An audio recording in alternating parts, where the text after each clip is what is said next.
Question en prime, la quarantaine, plus efficace que le testing. Après un contact avec un cas de Covid avéré, beaucoup de personnes se demandent pourquoi elles doivent subir la quarantaine, alors qu'il suffirait de faire un test.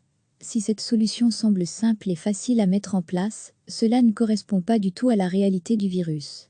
Explication avec Sophie Coilin, infectiologue à Sciences Anno, sur le plateau de questions en prime. Avant que le virus soit détectable, il peut se passer jusqu'à 14 jours, ce qui correspond à la période d'incubation. Votre corps peut ne présenter aucune trace du virus, mais en être infecté. Vous auriez donc un test négatif au virus, alors que vous êtes en réalité positif. Le virus ne se voyant que quelques jours après l'exposition.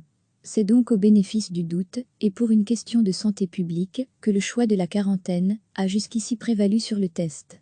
Sophie Coilin le confirme, la quarantaine est plus efficace que le test. La définition des cas testables change constamment grâce à l'évolution des connaissances de la maladie. La liste des symptômes est continuellement mise à jour et évaluée selon leur niveau de gravité. Dans un tout premier temps, seules les personnes ayant de lourds symptômes étaient testées. Les autres étaient tout simplement invitées à se mettre en quarantaine. On a dû faire des choix parmi les cas suspects. Retrouver toutes les informations sur la crise du coronavirus dans notre dossier Sophie Coilin. Les personnes qui présentent des symptômes sévères doivent avoir un test, parce qu'elles doivent avoir les meilleurs soins possibles. Et il faut dire les choses comme elles sont, ce n'est pas un secret, la raison pour laquelle on a fait cette distinction au départ, c'est parce qu'il manquait de ces fameux moyens de protection personnelle.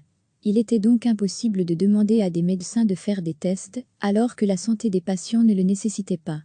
Par ailleurs, si les personnes âgées dans les homes ont toutes été testées, cela est dû au concept de collectivité. Les personnes âgées isolées ne sont pas automatiquement testées, car elles ne représentent pas un danger pour une communauté. Elles seront testées si elles présentent des symptômes.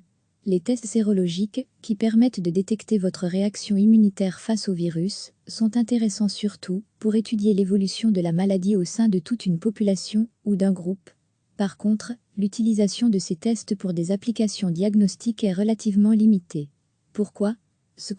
Parce que les études scientifiques, dont on dispose aujourd'hui, nous démontrent que les anticorps n'apparaissent qu'à partir du 5e, 7e jour. Ce n'est pas un diagnostic de première intention. Trop de zones floues persistent quant à la réaction du système immunitaire face au Covid sur le long terme. C'est pourquoi il est trop tôt pour utiliser le test sérologique de manière massive. Sophie Coilin conclut sur une note pleine de bon sens, ce n'est ni le test, ni la quarantaine, ni la distance sociale, qui est le plus important, c'est l'ensemble des mesures que l'on met en place, qui va permettre d'arriver au bout de cette épidémie. Après un contact avec un cas de Covid avéré, beaucoup de personnes se demandent pourquoi elles doivent subir la quarantaine, alors qu'il suffirait de faire un test.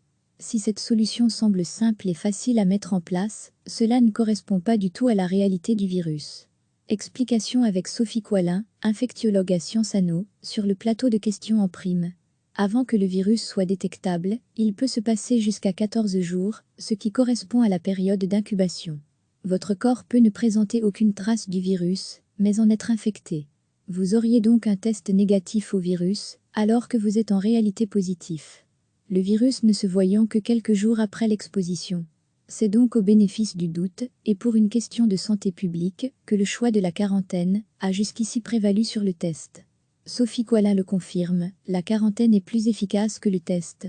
La définition des cas testables change constamment grâce à l'évolution des connaissances de la maladie. La liste des symptômes est continuellement mise à jour et évaluée selon leur niveau de gravité. Dans un tout premier temps, seules les personnes ayant de lourds symptômes étaient testées. Les autres étaient tout simplement invitées à se mettre en quarantaine. On a dû faire des choix parmi les cas suspects. Retrouver toutes les informations sur la crise du coronavirus dans notre dossier Sophie Coilin. Les personnes qui présentent des symptômes sévères doivent avoir un test, parce qu'elles doivent avoir les meilleurs soins possibles. Et il faut dire les choses comme elles sont, ce n'est pas un secret, la raison pour laquelle on a fait cette distinction au départ, c'est parce qu'il manquait de ces fameux moyens de protection personnelle. Il était donc impossible de demander à des médecins de faire des tests, alors que la santé des patients ne le nécessitait pas. Par ailleurs, si les personnes âgées dans les homes ont toutes été testées, cela est dû au concept de collectivité. Les personnes âgées isolées ne sont pas automatiquement testées, car elles ne représentent pas un danger pour une communauté. Elles seront testées si elles présentent des symptômes.